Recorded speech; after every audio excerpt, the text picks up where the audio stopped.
passer la parole à monsieur Christophe Garcia qui va nous présenter la Cité de la gastronomie.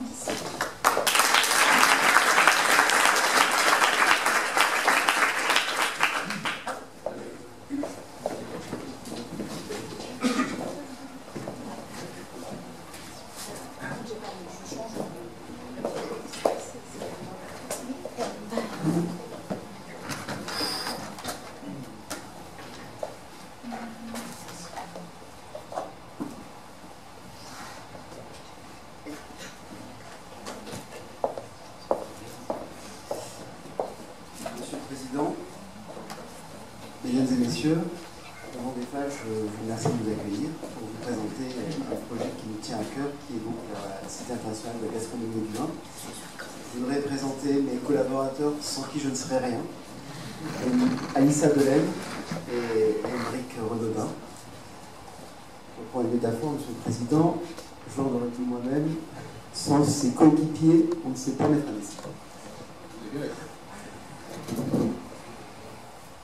Donc, pourquoi la CIGV? Je crois qu'aujourd'hui, vous fêtez un bel anniversaire, 30 ans. Nous, nous fêtons un anniversaire beaucoup plus jeune parce que c'est nos 10 ans, le 16 novembre.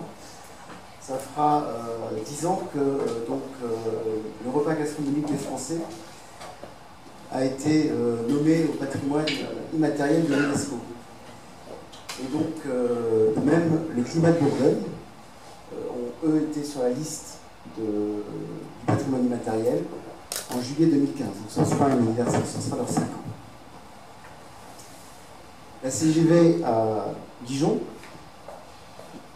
c'est normal, on va dire, c'est la Bourgogne, le vin, une région qui est au niveau de la gastronomie française reconnue par ses chefs, par sa restauration, par ses petits plats qui sont connus dans la France entière.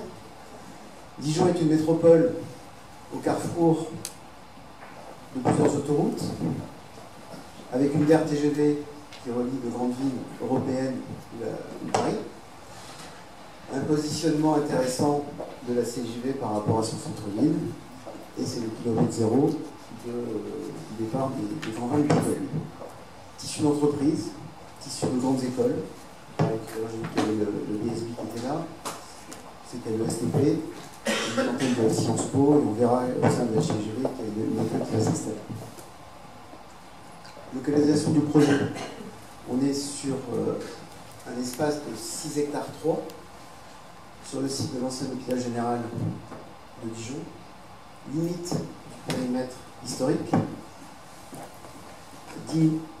à côté de la gare TGV, à côté de l'hôtel de Lille, près du jardin de Lac-Duc, de la Science, pardon, et kilomètre zéro des vins de Bourgogne. On est à moins d'un quart d'heure à pied du centre-ville, 7 minutes à pied de la gare. En typologie, vous avez ici ce qu'on appelle, dans notre jargon, la CGV, le cœur du réacteur. Donc, le cœur du réacteur, c'est un espace de restaurant, de commerce, un centre de formation. C'est l'école Ferrandi qui a décidé de se délocaliser pour la première fois de son histoire en dehors de Paris et qui va accueillir donc une école sur la pâtisserie et la restauration pour des élèves étrangers.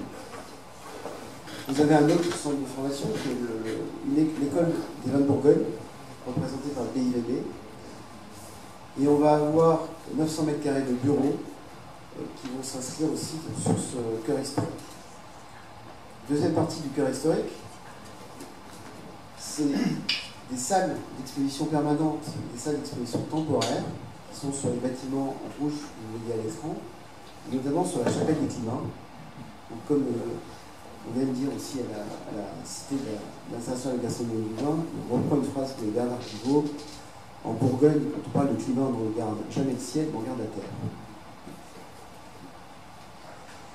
Le SIAP, qui est un musée, le Centre d'interprétation de l'architecture et du patrimoine, qui va être exploité par la ville de Dijon.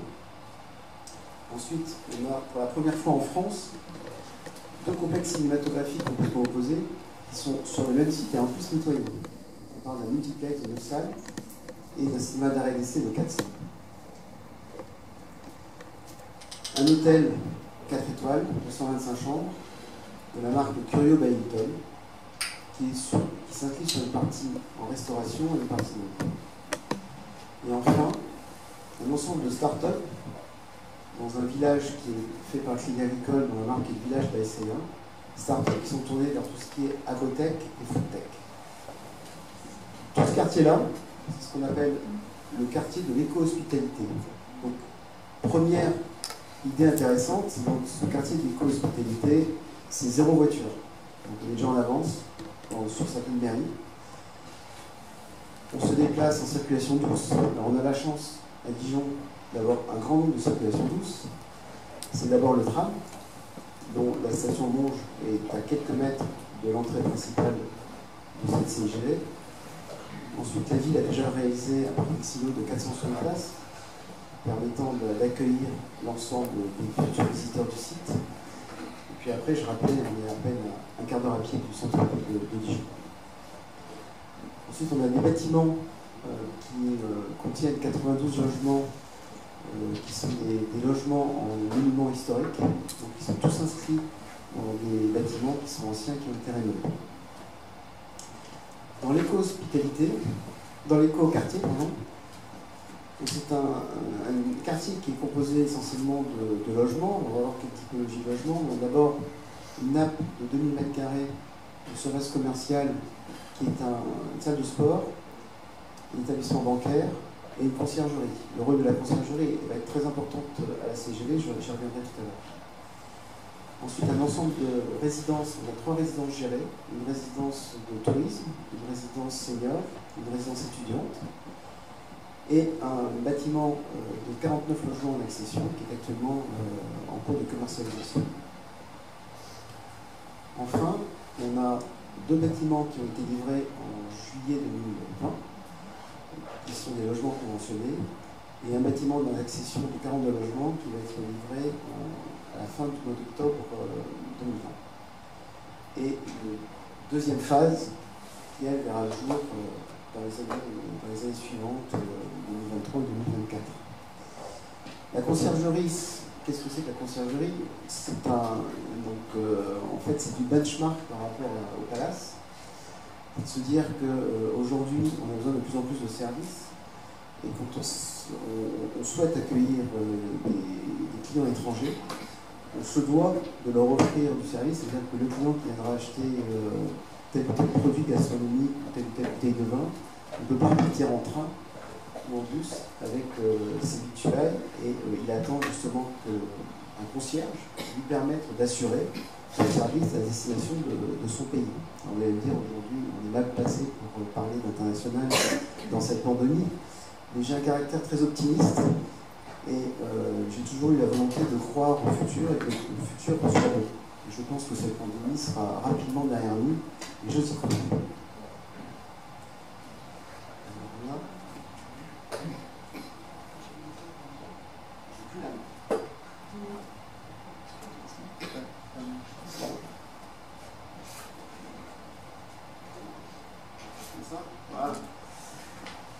C'est un programme multifonctionnel complexe, parce qu'il y a une forte mixité d'usage.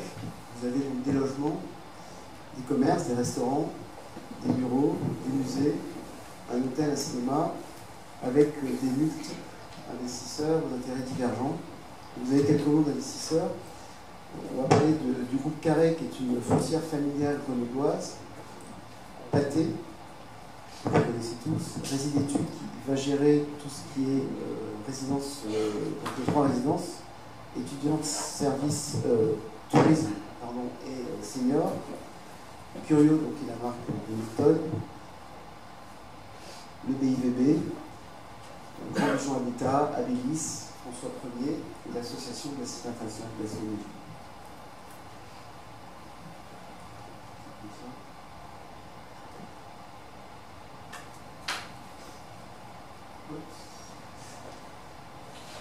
Ce qui est intéressant sur la cité, c'est vous qui allez rentrer dans la Cité internationale de la gastronomie du vin, laissez-vous guider dans la France. La France de la gastronomie, la France des terroirs. C'est-à-dire que tout ce que vous trouverez à l'intérieur de la cité, c'est du 100% français, et j'insiste, 100% français, 100% terroir. C'est-à-dire que tous les produits de la France seront représentés en termes de gastronomie, en termes de vin, éventuellement en termes d'art de la table, à la Cité internationale de gastronomie du vin. Alors, oubliez tout ce que vous avez pu entendre. La Cité internationale de gastronomie du vin n'est pas un centre commercial, n'est pas un espace où vous retrouverez toutes les enseignes ou certaines enseignes nationales. Ce sont que des enseignes qui n'existent nulle part en France. Ce ne sont que des indépendants. Et ce ne seront que des commerces, encore une fois, tournés sur la gastronomie et sur le vin, avec des concepts complètement novateurs. Ce sera un lieu où vous pourrez écouter la musique, ce sera un lieu où vous pourrez avoir tout ce qui est olfactif, sensoriel, visuel. Ça sera une grande première en France, et c'est un peu teasing tout ce que je fais, mais ça n'existe nulle part, et vous ne trouverez nulle part ce qui va se passer à la Cité. Alors c'est ni la Cité des vins de Bordeaux, c'est ni malheureusement la Cité de Lyon,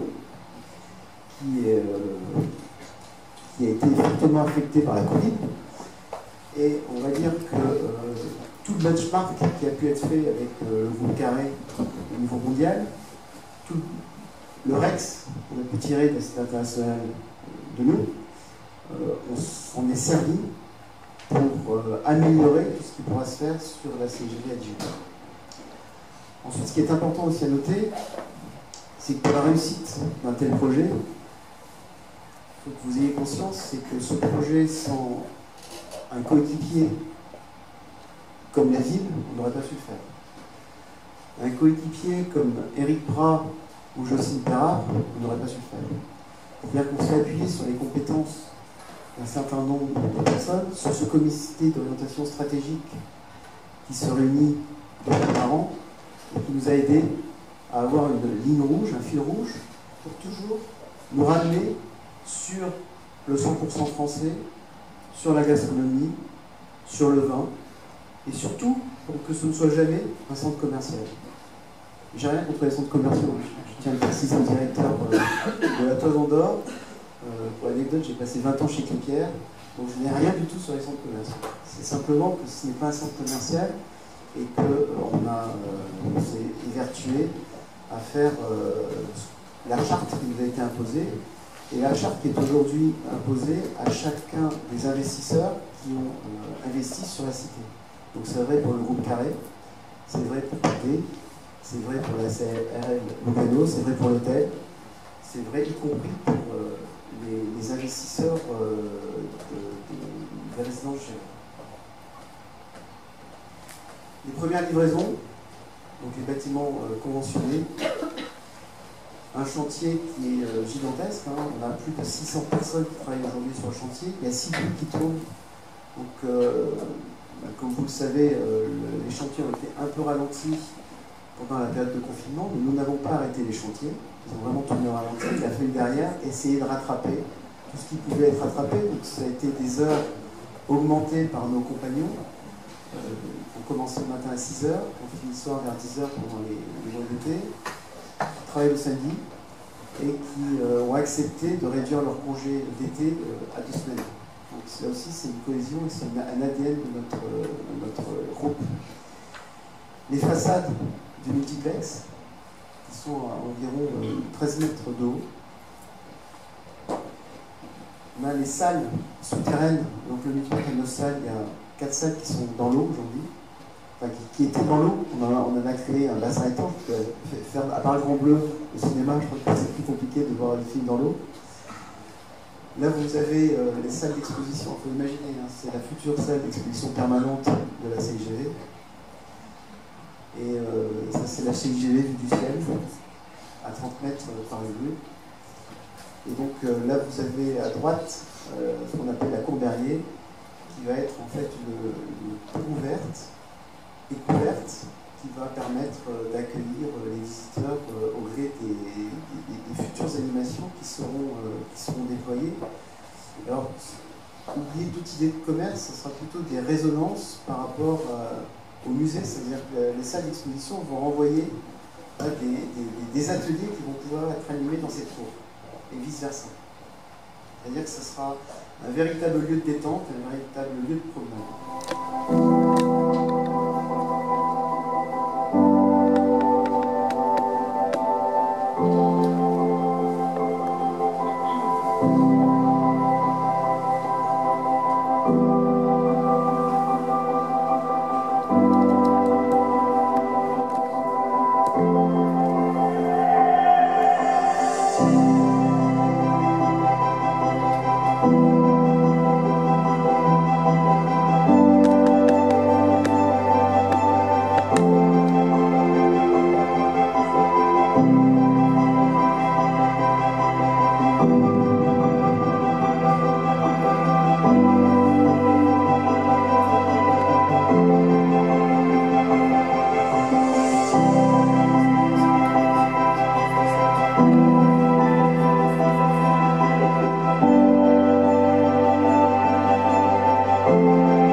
Ajouter avant de prendre quelques questions, si je suis autorisé, c'est simplement vous dire, c'est que quand on veut gagner un match comme celui de la Cité, on doit jouer collectif, et on a eu beaucoup de chance, c'est que malgré 3 années de recours compliquées, malgré une pandémie à laquelle personne ne s'attendait, nos investisseurs ont toujours été à nos côtés. Alors, quand je parle d'investisseurs, c'est aussi bien que le Groupe Carré, c'est Pathé, c'est Swiss Life, mais c'est aussi la librairie gourmande, c'est Ferrandi, c'est le BIVB, qui ne nous ont pas lâchés et qui ont continué à croire dans la belle aventure. Et évidemment, la ville de Dijon qui a été excessivement présente tous les jours à nos côtés pour nous aider à continuer, à ne jamais baisser les bras, parce que quand on s'attaque à l'Everest, il faut se dire, on y va et on compte bien aller jusqu'au bout. Et à faire pour votre ville, pour votre métropole, un véritable succès, que vous en soyez tous fiers, que vous sachiez que cette cité, elle a été faite pour vous, parce qu'elle va vous amener un impact mondial et international auquel je pense qu'on n'arrive pas à mesurer la puissance de cette future cité. Merci encore, M. Garcia. Bon retour à Paris. Bien, nous allons continuer cet AG avec la présentation des activités des deux TPE-PME, donc adhérents, Isabelle Rodrigo-Sirac et Pierre Maslow Capifinance. Donc j'appelle Isabelle Rodrigo-Sirac. Sirac, mise à disposition de professionnels qualifiés au sein d'une ou plusieurs entreprises, en temps partiel ou à tout temps. À toi, Isabelle.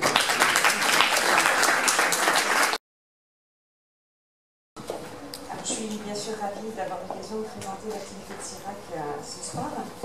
J'ai fait le choix de présenter, faire une présentation en tout cas qui serait comme des réponses qui pourraient être apportées à vos questions. Alors bien sûr, s'il reste des questions à la fin de la présentation, j'y répondrai volontiers. En tout cas, j'ai fait ce choix-là et une des premières questions, si le reste, je vais bien passer la suivante, c'est qu'est-ce que le travail à temps partagé?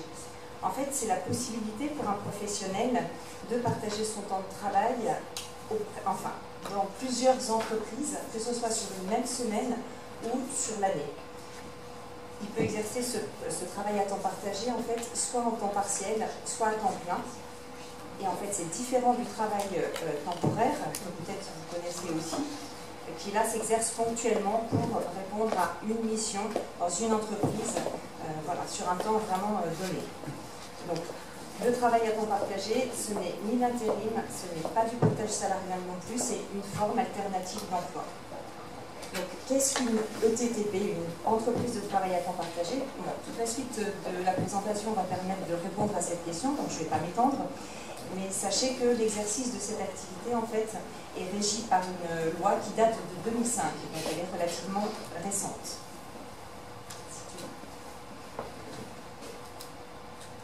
Tu allais beaucoup trop vite.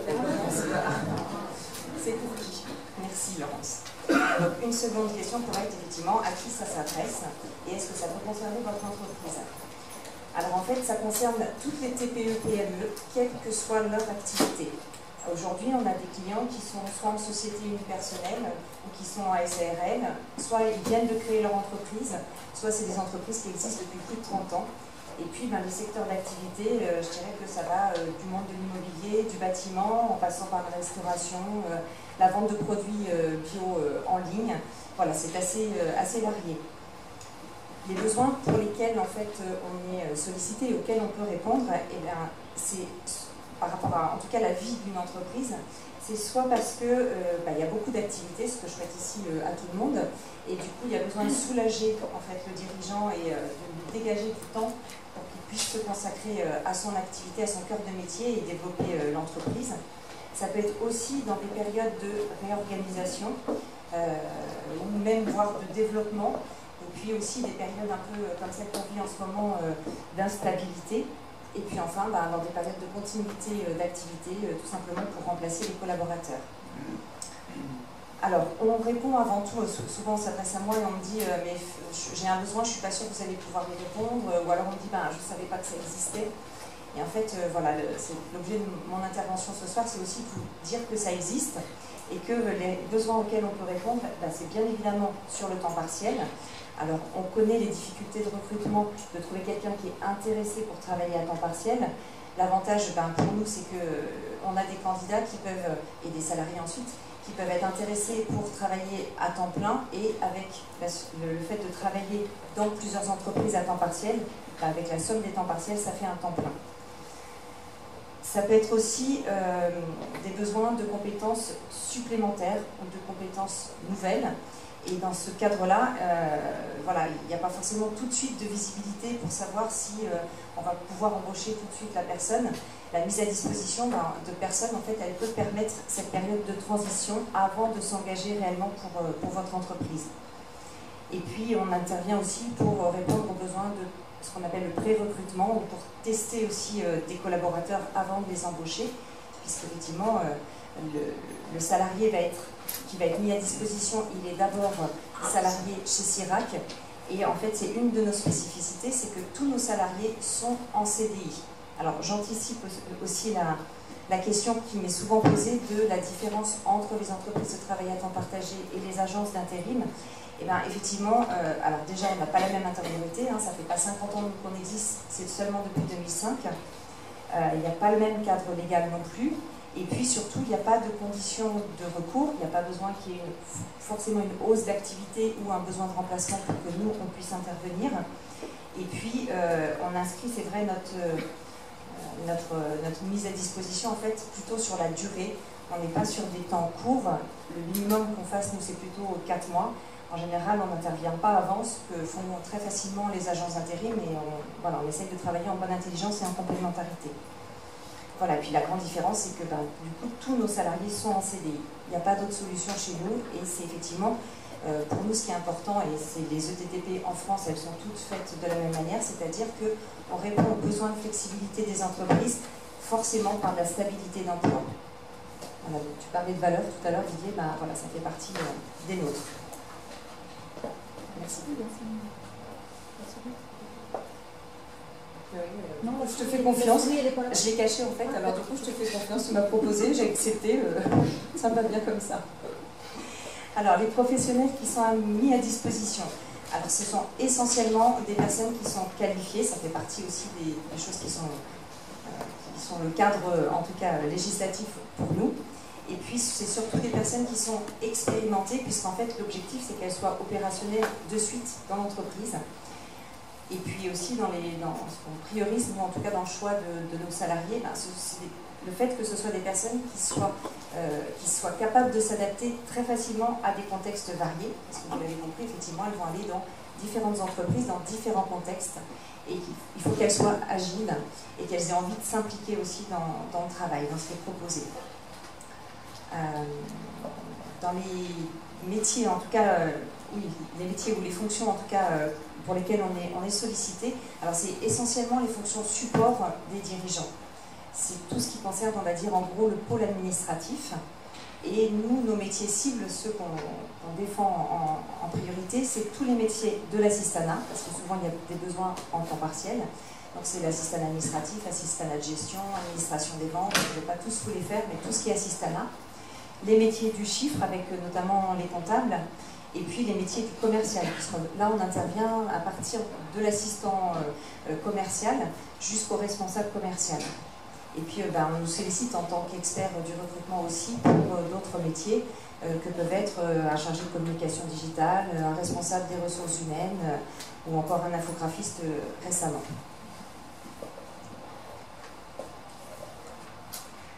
Alors, pour vous expliquer le fonctionnement, donc en fait, c'est CIRAC qui, comme vous l'avez compris, embauche le salarié en CDI, et ce salarié est ensuite mis à disposition dans l'entreprise pour un temps qui est une durée qui est définie dans le cadre d'une lettre de mise à disposition. Ensuite, l'entreprise, elle va signer une convention de mise à disposition avec CIRAC et elle intègre bien évidemment le salarié ensuite dans son entreprise. CIRAC est donc l'employeur, donc on conserve en fait la responsabilité du contrat de travail et tout ce qui est lié à ça. Et puis bien évidemment, on facture chaque mois le service à l'entreprise utilisatrice. Donc en gros, dans le fonctionnement qu'on a avec les clients, on va vraiment accompagner le client depuis la précision de son besoin, la précision aussi des compétences et savoir-être qu'il attend aussi du salarié ou du collaborateur, et puis jusqu'à l'intégration et bien évidemment un suivi des salariés ensuite dans l'entreprise et un suivi avec l'entreprise. La durée de la mise à disposition, elle est généralement, enfin, au minimum de 6 mois, et ça va jusqu'à 1 an renouvelable. On peut être exceptionnellement sur un format de 4 mois quand c'est pour des mises à disposition temps plein. Le volume horaire, il est vraiment très adapté. C'est là où on propose vraiment du sur-mesure, puisqu'on commence à partir d'une journée par mois de travail. On peut faire des contrats juste pour une journée par mois. Et puis enfin, pour ce qui est du coût, parce qu'il n'y a pas de tabou, on se base sur le taux horaire du métier qui est concerné, auquel on applique un coefficient de facturation qui varie entre 2 et 2,4, puisque ce coefficient, en fait, il va dépendre du volume de travail de la personne mise à disposition, de la durée dans le temps, du caractère unique aussi du métier concerné. Et bien sûr, ce coût, il prend en compte l'ensemble des charges, que ce soit congés payés et autres, et puis le coût du recrutement, il est inclus dedans aussi. Merci, Laurence.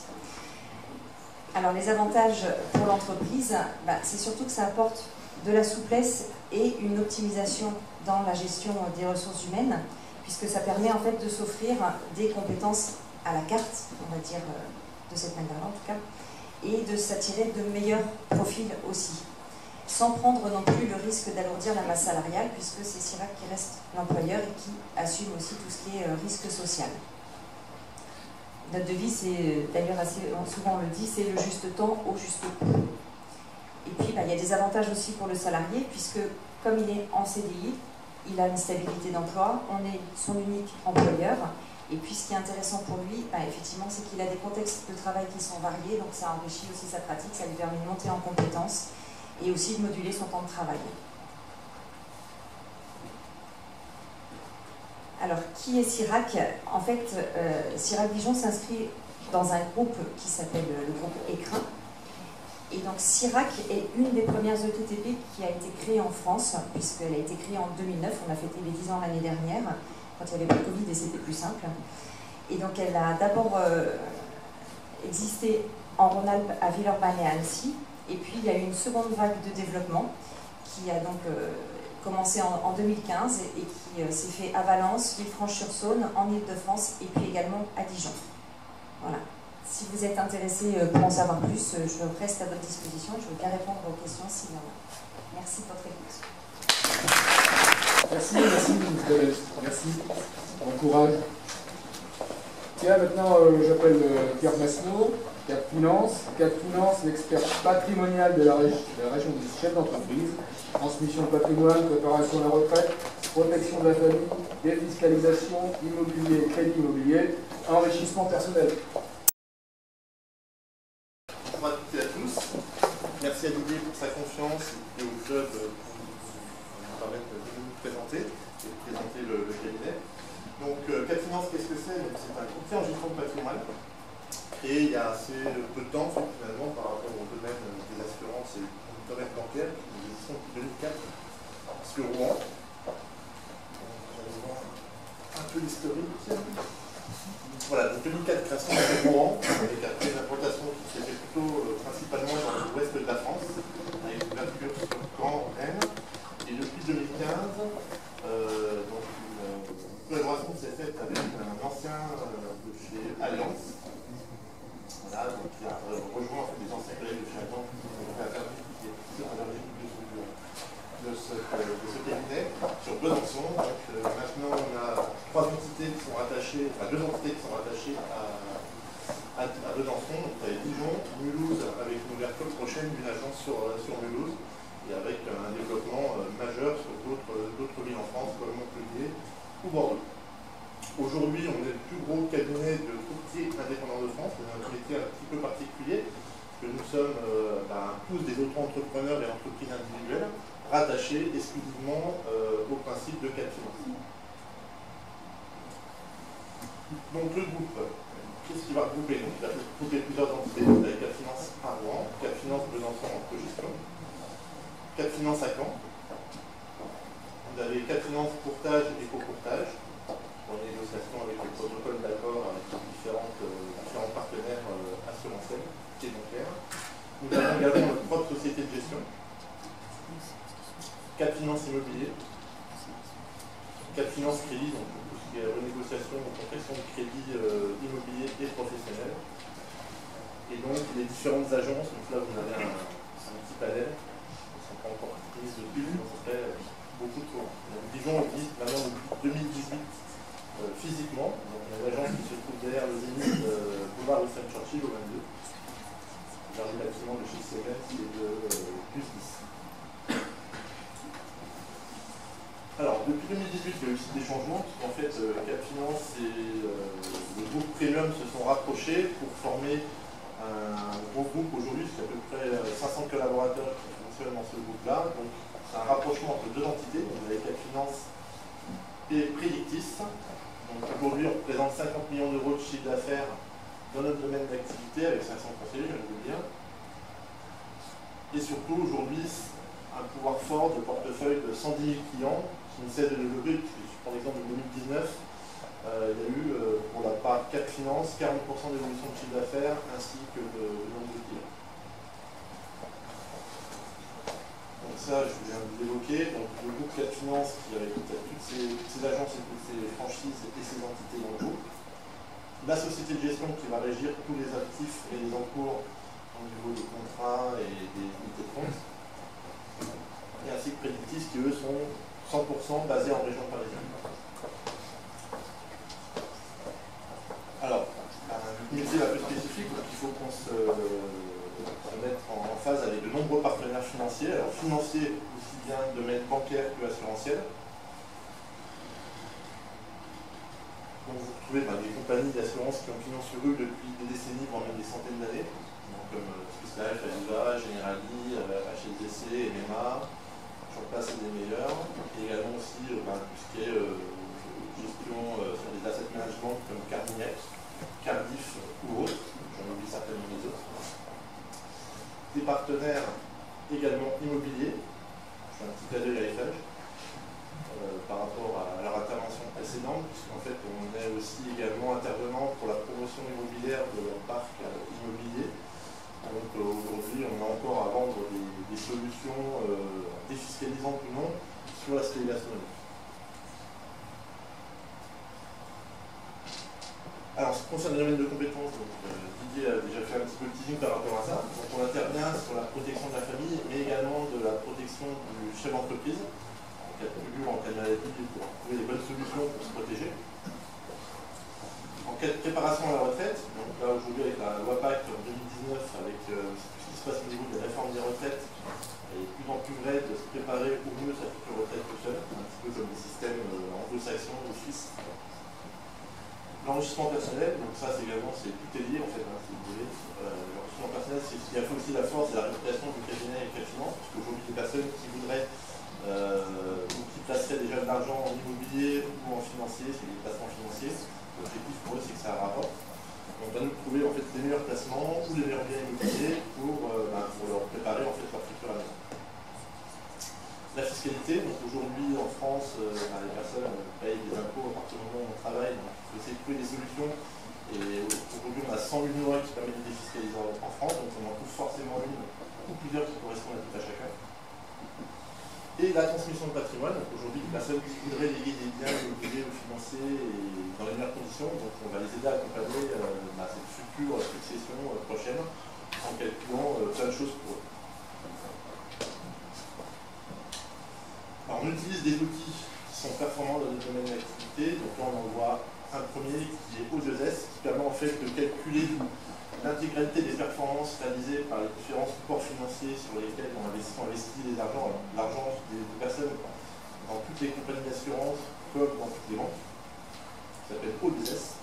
On utilise également un logiciel d'expertise patrimoniale qui s'appelle Expert, qui permet de monnayer en fait toutes les informations du client, de faire des simulations, de trouver des solutions patrimoniales pour leur proposer en finalité un conseil ou un produit ou une solution patrimoniale.